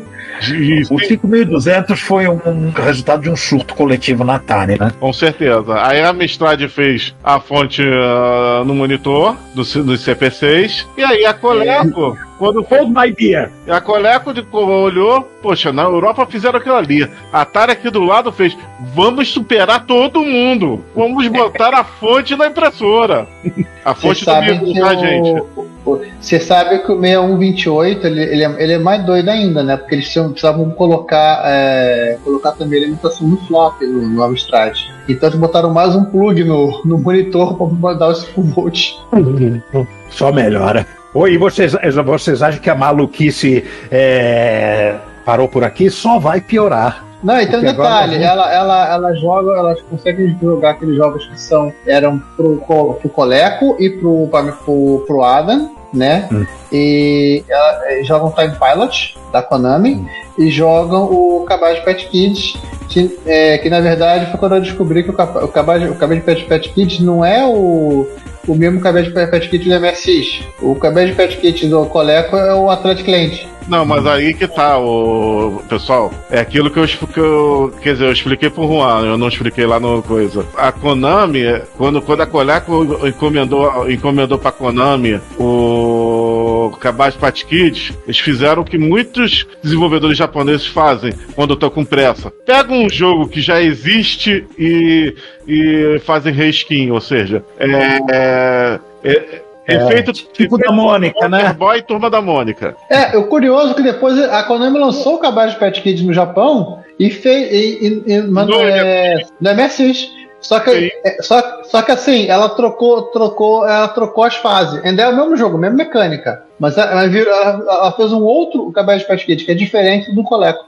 Pra não ficar muito feio na fita, o Cabaz Pet Kids do MSX ele é um pouco mais diferente. Ele não é tão troca o boneco e dane-se. Mas mesmo assim o jogo é muito parecido ainda um com o outro. Tanto é que aqui no Brasil o Cabaz Pet Kids era conhecido como Athletic Land 2. Nomes da pirataria. Previsivelmente, as pessoas nos comentários falando desesperados para elas não deixar o fitas dentro da unidade de fita nem perto do micro na hora de desligar e ligar, porque elas não sabiam desse detalhe. Por sorte, elas não apagaram nenhuma das fitas do computador. Eu acho que elas deveriam parar com essa história aí e arrumar logo o MSX. Bom, pelo menos eu digo, cara, Coleco Adam, nesse estado de conservação, com caixa funcionando, uma salva de palmas, cara, porque é uma raridade. Nossa, mesmo o Adams sendo esse aborto da natureza que ele é, até eu fiquei com vontade de ter essa máquina. Não vale a hernia de disco. Manda uma mensagem lá para se o Sábio quer vender o dele pra você. Sábio querendo vender coisas. Até parece. Até vende, porque ele tem triplicata. E se talvez um quadruplicata. Mas aquilo que eu falo, Juan, você tem MSX, cara. Não, sossega. E agora vamos ver a coisa piorar, o nível de loucura piorar, mas piorar mesmo. Nós falamos do Adam, falamos do PDP-11 do Dave Plummer, mas agora nós vamos passar de todo e qualquer limite. O Sag Electric, realmente. O Sag Electric.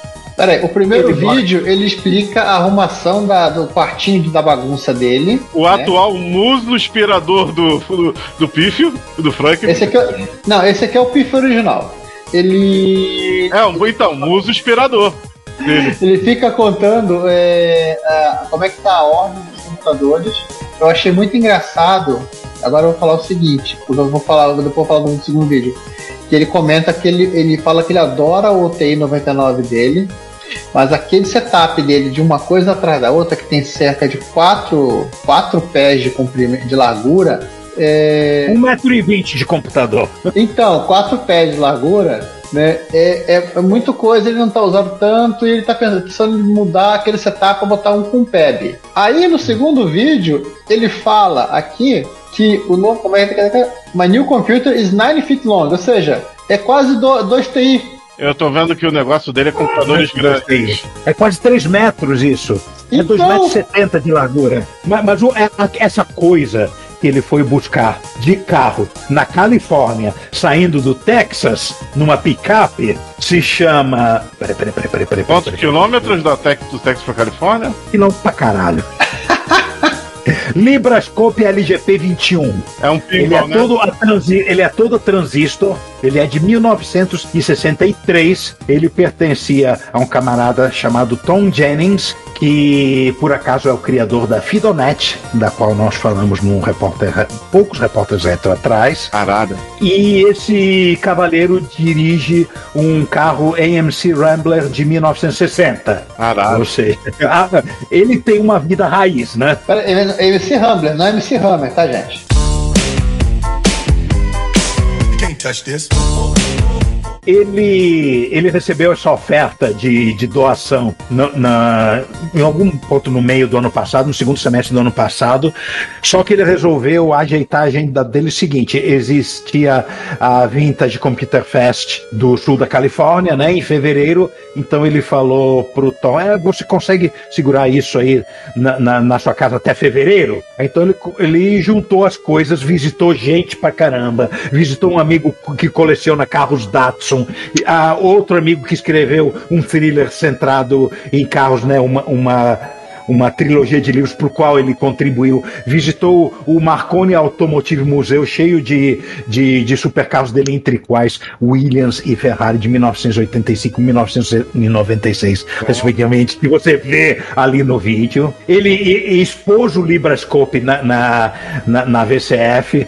Na volta, ainda visitou o cara do Tech Tangent, do qual a gente já falou algumas vezes ali, fez gravação com ele, certamente nós falaremos dessa gravação num futuro repórter retro, e trouxe o monstro pro quarto dele, rearrumou, tirou as coisas que ele decidiu tirar. Ele passa 16 minutos falando lá da arrumação. Eu posso comentar uma coisa aqui? O João tinha perguntado qual era a distância disso tudo. Assim, eu fiz assim, eu não sei que caminho onde estavam as coisas, então eu botei assim um itinerário entre Dallas e Los Angeles, tá? Ele é de Houston.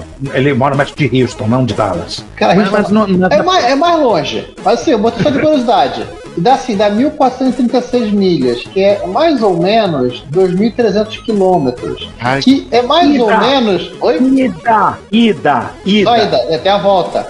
É quase como daqui do Rio de Janeiro para Manaus. Ai, é logo ali. Eu estou visualizando o Pífio recebendo a notícia de que tem um PDP-11 disponível para ele pegar em Manaus. Eu estou visualizando isso acontecendo. Lembre-se que para ele ir até São Paulo, logo um pulinho. Logo ali, é logo um pulinho. De acordo com o Google, dá 21 horas de viagem. Se ele não parar nem para abastecer o carro, né? Esse é um detalhe. Cara, carro solar, né? Eu tenho quase certeza que ele vai descambar em Santos e pegar um barco e ir pela orla do... E entrar no... Subir o Rio Amazonas, Isso aí. Subir o Amazonas? Isso aí. Como faziam os exploradores espanhóis. O senhor Pífio. O explorador espanhol é mais recentemente o Jacques Cousteau. O Jacques Cousteau, exatamente, o Jacques Cousteau. Que não é espanhol, é francês, gente. Esse é francês. Aí já que custou para pegar o computador, né? Meu Deus do céu.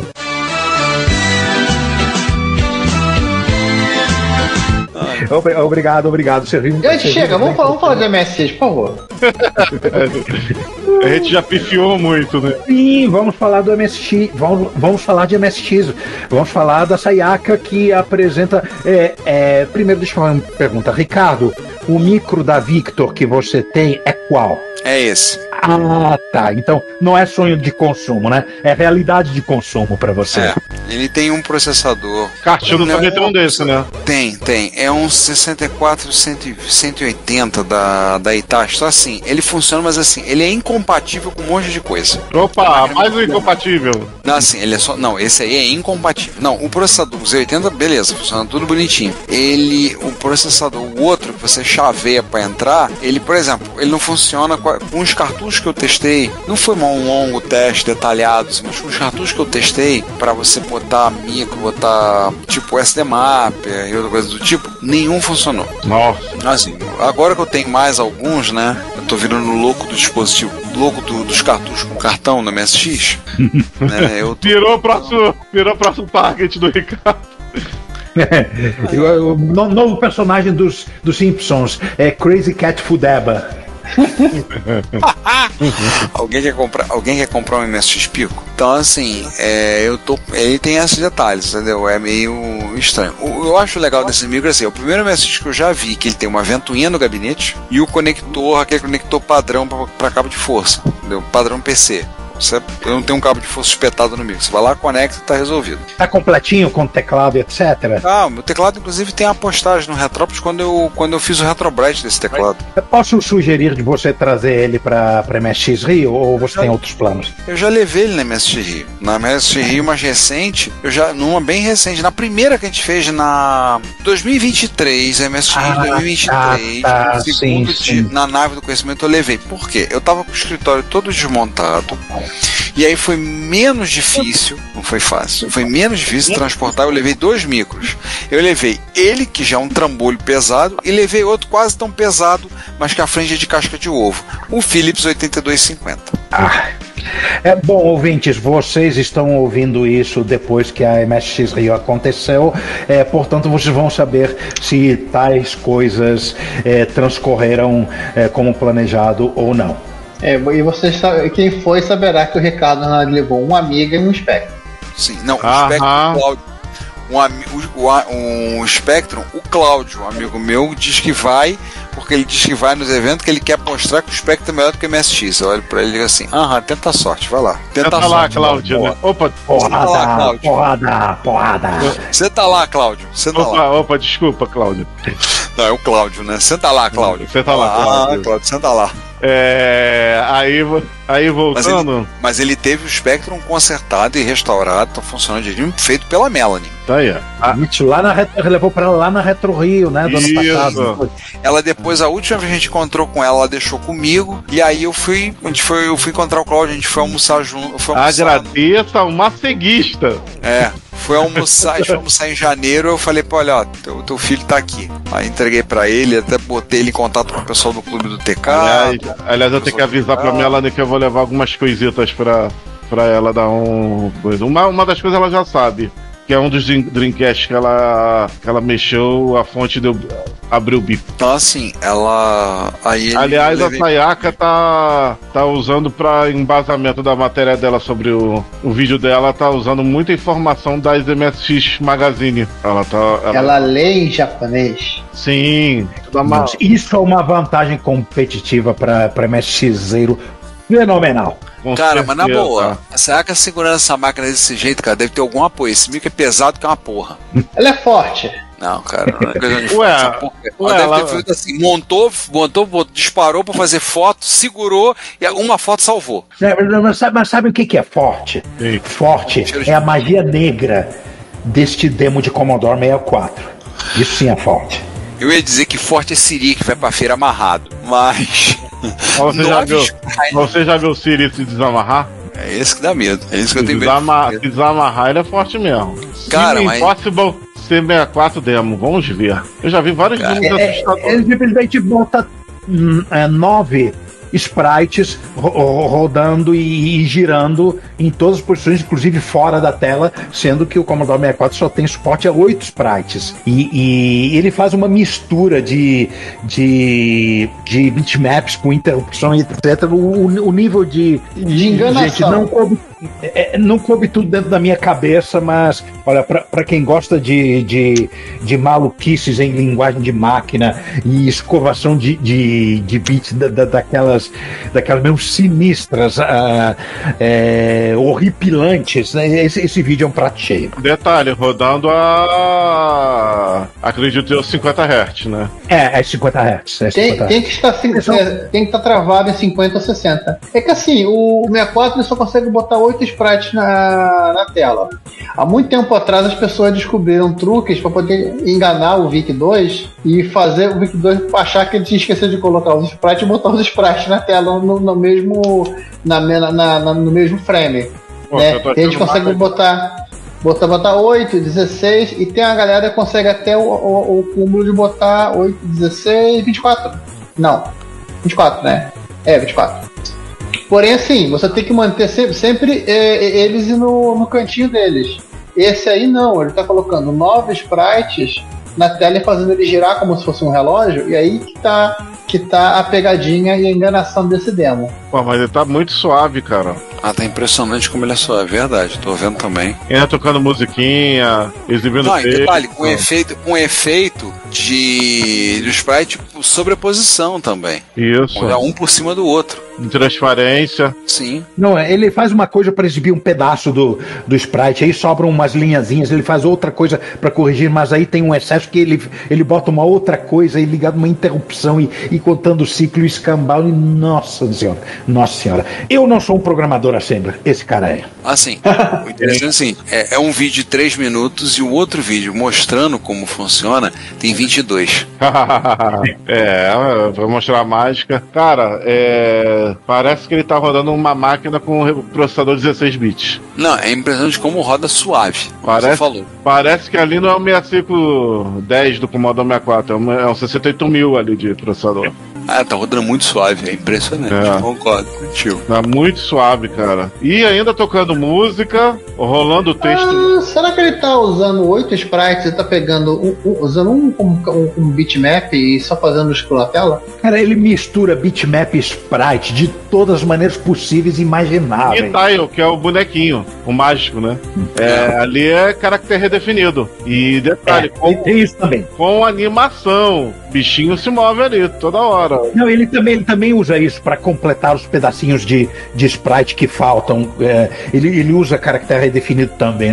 Gente, sim, ele vai usar. Assim, não vamos discutir muito, que eu tô com o cara já fez o vídeo aqui explicando a mágica e podemos seguir adiante. Sim, nós temos uma aparição de Mano Parça. Brasil! Uma aparição. Nossa. Um Mano Parça internacional. Sim, um Mano Parça nacional aparecendo inesperadamente num Mano Parça internacional. O Mano Parça internacional, que aliás ele é membro do nosso grupo no Facebook, que é o Arnaud Declercq, o criador e mantenedor do File Hunter. Detalhe, ele é um Mano Parça, né? Porque é holandês. Ele também tá no grupo de WhatsApp de MSX, no nacional brasileiro. Ele participa, fala, às vezes ele usa o translate, traduz, bota pro às vezes ele fala em inglês e o pessoal responde. É um Mano Van Parça. É um Mano Van Parça, bem lembrado. Ele demonstrou esse vídeo, assim, ele tem Toshiba HX10, que é pra mim o Toshiba mais bonitinho de todos. Sim. Ele tem 4. Eu tenho um vermelho, ele tem uns 4. Eu tenho exatamente igual a esse aí. Ele tem 4. 2 deles ele instalou a Gualt, né? MSX Gualt, que é aquele projeto que o Chandler está participando do desenvolvimento, está fazendo. O Chandler tem mais trabalhado mostrado nas MSX Rio. E transforma para MSX2? Ele substitui e bota uma Tang Nano ali no lugar do Z80 e aí vira no MSX2. E ele pegou um MSX Pico, a MSX Pico original do Jeroen, tá? Que a versão original tem suporte à internet, tem a rede e tem suporte ao Wi-Fi, e ele conecta, e ele pega a partir desse micro, ele liga, conecta no Wi-Fi, conecta no site dele, no File Hunter, que é, se você é MSXero, não conhece o File Hunter, você não é MSXero, faz favor. Você tá errado. Corrija-se agora. Corrija-se agora. Ele vai no File Hunter e baixa o Aleste via rede e joga. O cara conecta no Wi-Fi e baixa o Aleste e joga. Eu só vi coisa semelhante com a GR8net, que eu inclusive fiz isso, mostrei num evento na escola, para conectei pela rede cabeada, no navegadorzinho lá da GR8net, baixei e carreguei um jogo num MSX2, o meu 2 Plus da Sony, que eu levei no evento e mostrei lá. Os alunos ficaram doidos, impressionados, não sei o quê. Só que agora ele faz isso usando Wi-Fi. E é rápido, que é o pior. É rápido. E só um comentário do Arnaud para corrigir a gente: o HX10 dele está como MSX2+. Ele tem 4. 2 estão originais e 2 estão com a GoAudio. Que ele comentou isso no grupo. Até tem uma foto no grupo de Zap que ele botou dos HX10. Quando ele botou esse vídeo, eu falei: peraí, mas que negócio é esse? Um MSX1 carregando a Leste? Como assim? Aí ele botou um risinho e falou: esse tá com a GoAudio. Cara, é muito, muito legal, impressionante. Assim, carregou rápido. Isso ficou uma coisa de doido. Eu olhei assim, caraca. Muita gente aqui tá bolada também. Como? Rodando a Leste, 80 colunas no HX10. Tem muita gente bolada aqui nos comentários. Permitam só um parênteses. Eu comprei um MSX Pico, que vocês sabem da história, a gente tava comentando no grupo. Eu comprei, deve estar chegando amanhã, a que o Stefano fez. Que essa vem com Wi-Fi. Essa tem Wi-Fi, com um cliente Telnet, ela toca MP3 e tendo um cabo é aquilo que o Márcio compraria. Tendo o cabo, ela tem MIDI. O cabo ele vai mandar depois. Eu falei, não, manda logo tudo, manda o que tem, porque ele tá mandando uma carcaça nova para minha Carnivore. Aí ele fez uma carcaça para minha Carnivore, uma carcaça verde. Ou como diria aquele teu amigo, o PV, Carnivore. Pô, carcaça verde, aí não é carnívore, é herbívore. É carnívore vegana. Tinha que ter vermelha. Vermelha. Mas eu falei pra ele, eu não tenho nada de. Eu não tenho MSX verde. Isso quer dizer, eu olhei assim e falei pra ele, quer dizer, eu tenho um ômega aqui, pego um jet, sei não, começa a cuidar, não, que eu tenho ideia. Eu já tenho um ômega azul, eu vou pintar meu outro ômega de verde. Não. Você tem que fazer um ômega vermelho. E um ômega 3, né? Um gabinete forma de peixe. Pô, mas o ômega red com adesivo do personagem ia ser da hora. Não, eu cheguei a pensar em fazer, mas eu falei, não, red não, já tem uns MSX vermelho, mas MSX azul não tem nenhum. Vou fazer cortei o acrílico azul. Ou seja, é ômega blue. Ômega blue. Mas assim, ele tá mandando justamente para que eu quero mostrar na MSX Rio. Vou mostrar na MSX Rio. E se tudo correr bem, a gente vai ter um MSX Book para expor lá também. Pelo menos durante uma parte da manhã. Que o Marcelo Correia dele deve estar chegando. Aquele notebook de MSX, pô. Tá. O Marcelo Correia aquele da AliExpress, tá. O Marcelo Correia disse que só vai poder estar de manhã, mas ele vai levar o dele. Eu falei, tu já sabe que eu vou transformar o teu computador num ponto turístico, né? Assim, eu falei, já tá na divulgação. Eu dei, se vocês olharem o e-mail da divulgação da MSX, tá lá. Só uma das coisas que vai aparecer. Botei o micro, não falei mais nada. Só botei a foto, nos vemos na MSX. Atração. Eu vou botar na próxima, vou botar da Pico. Quando chegar a Pico, eu vou botar uma foto, um manual lá, porque eu vou conectar via Wi-Fi, porra. Eu provavelmente vou levar um MSX dos meus que tem flop funcionando. Eu quero testar o que tem dentro daqueles disquetes que eu não testei. Mas vamos parar de falar do futuro que pra quem tá ouvindo já é passado. Mas não corta depois um pedaço pra manter os segredos pra poder manter. Não serão mais segredos. Sim, mas pelo menos até lá vai ver. Já pensou? Descoberta de MSX Rio, Palhada City. Palhada City Zegrado. Zegrado. Gente, eu posso falar uma coisa pra vocês com relação. Rapidinho, antes de terminar o parênteses. Uma coisa que eu tô descobrindo é que é o seguinte: pirataria é também um serviço de controle de qualidade. Se o programa ninguém copia, né? Exatamente. Ainda mais que o disquete era caro. Sim. Pô, então com você é uma sorte que o Zorax foi preservado, né? O Zorax foi preservado porque o César tinha guardado o disquete e passou para Adriano. Senão ninguém teria. Então quer dizer que as gerações futuras têm que agradecer ao César. Ou amaldiçoar o César. Ou então tacar o César. Tacar a pedra dele. Um outro detalhe: depois que teve a rixa na Discovery, o Zorax foi vendido com o selo da Hightech. Vocês chegaram a ver em algum lugar o Zorax da Hightech? Não. Então, acho que deve ter vendido aquela porcaria. Lost Media. Então, pra você ter uma ideia, cara. Eles venderam foi barra vento. Pra você ter uma ideia, Eu não me lembro se foi o Dudu, se foi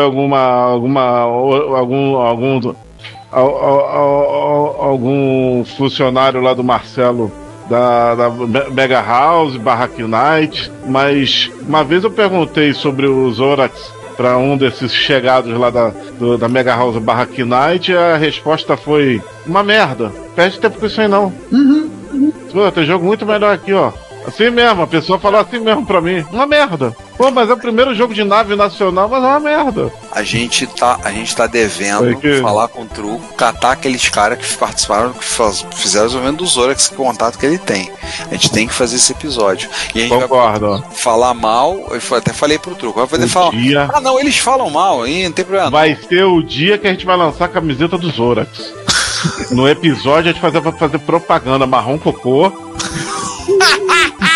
E a gente vai fazer propaganda da camiseta do Zorax, R$50.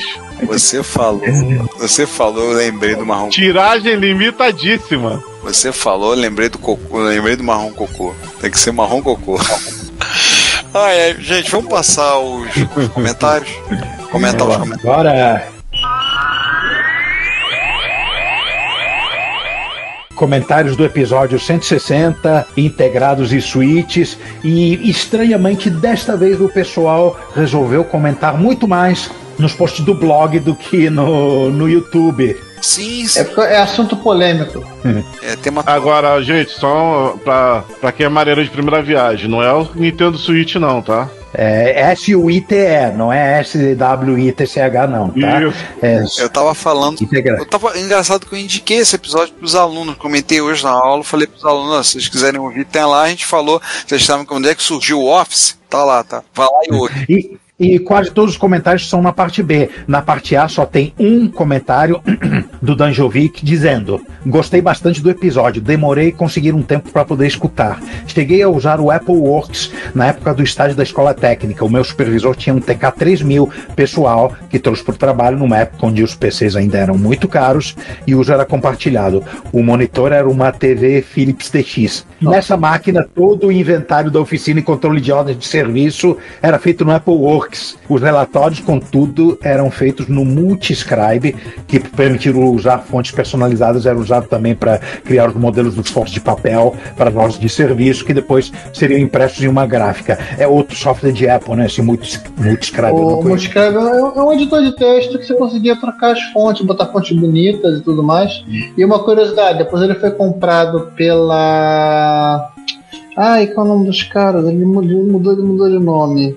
Pelos Beagle Brother virou Beagle Writer. Fechando o comentário do Danjovic, mudando de assunto, o Ribbon é uma abominação que a Microsoft tenta há anos remendar, em vez de assumir que foi um péssimo movimento. Continua ruim e só vai melhorar quando se transformar, entre aspas, novamente na interface clássica. So say we all. E assim dizemos todos. Danjovic não dorme com frio porque está coberto de razão. E também porque está fazendo calor do caralho, mas essa é outra história. Agora o Ricardo citou Battlestar Galactica. Pois é, So say we all. So say we all. So say we all. So say we all. Eu tô dando uma aula pra vocês saberem, só pra explicar também a questão, caros ouvintes.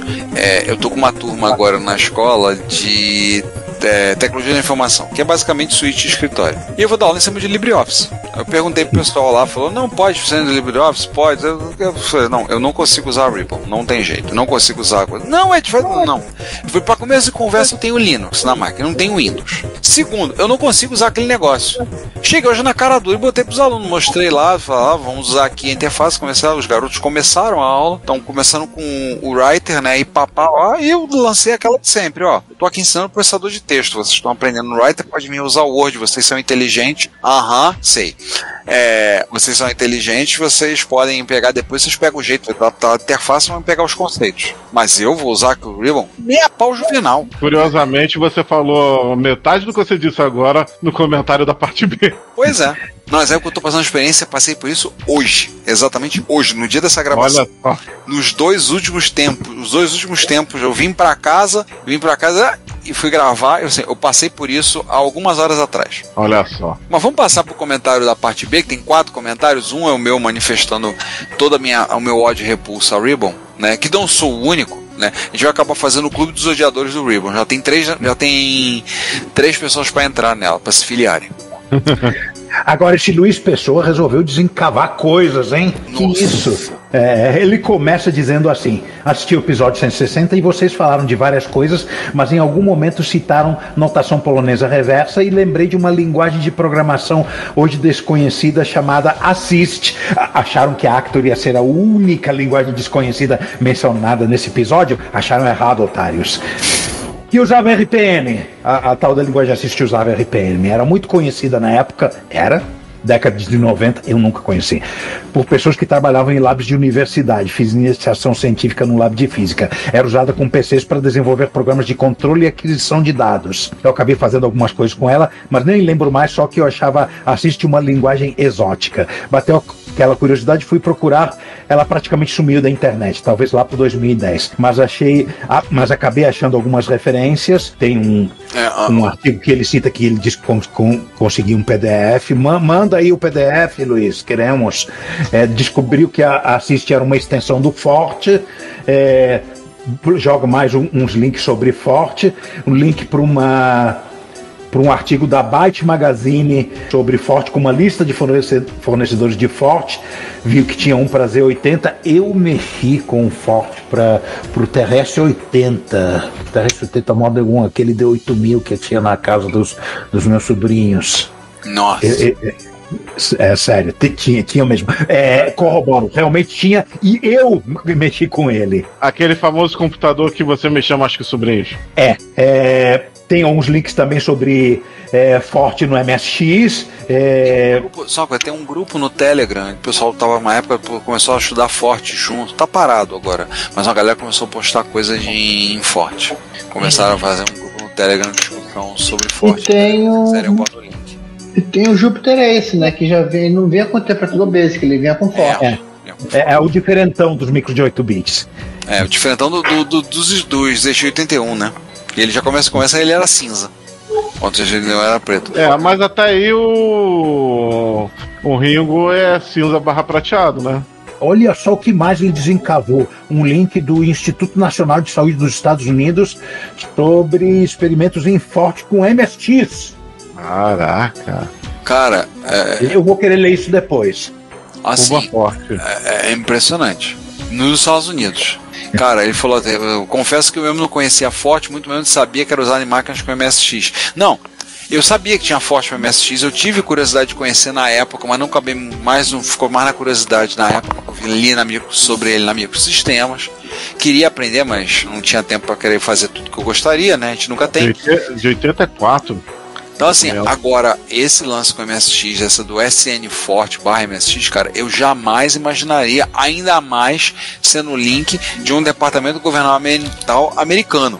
Jamais. E o Luiz Pessoa fecha dizendo: agora tive mais um tempo e busquei por Forte aqui no site e encontrei algumas referências. Logicamente, vocês já falaram sobre essa linguagem no passado e creio que pouca coisa escapa do que foi publicado aqui, mesmo as menos conhecidas. Bom trabalho. Obrigado, Luiz. Servimos bem para servir sempre. Minha pergunta que eu gostaria de fazer é: será que esse governamental pessoal usava Yamaha ou Spectravideo? Provavelmente Spectravideo. Se usar. Talvez no artigo diga. Nenhum de nós aqui leu o artigo. Eu vou querer ler isso mais tarde. Tô passando aqui rapidamente o artigo pelos olhos para ver se vem a palavra Spectravideo. Enquanto isso, mais um comentário extremamente necessário, desta vez do Leonardo Soares, dizendo: eu espero o repúdio a Ribbon em todos os episódios sobre programas de escritório e vocês não decepcionam. Claro. Servimos bem. Como é que é, Juan? Servimos bem para servir sempre. Servir sempre.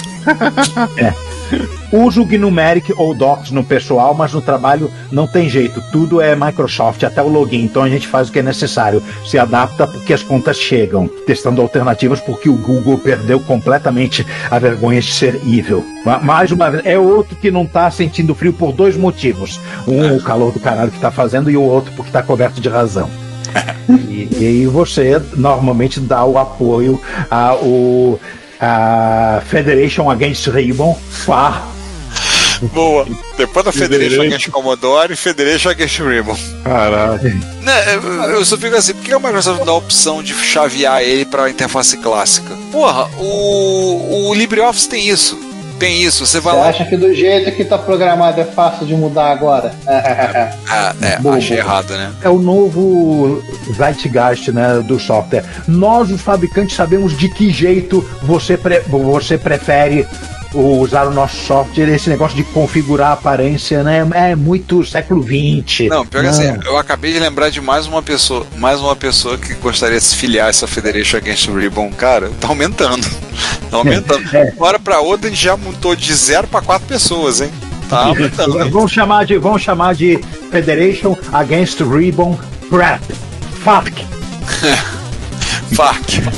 É pra ser violento mesmo, é pra ser guerrilha, guerra na selva. Se a gente tivesse na França, a gente não queimava uns carros no caminho. Isso. Meu filho, a gente tá no Rio de Janeiro, também a gente queima carro. Não, eles queimam sozinho com o calor. No calor que tá, queima tudo sozinho.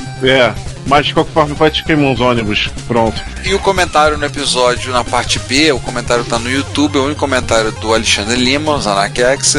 Lotus Organizer, lembro muito bem disso. Eu usei, foi lançado por S2, era uma agenda bem funcional. Eu só conhecia de nome, não usei o Lotus Organizer.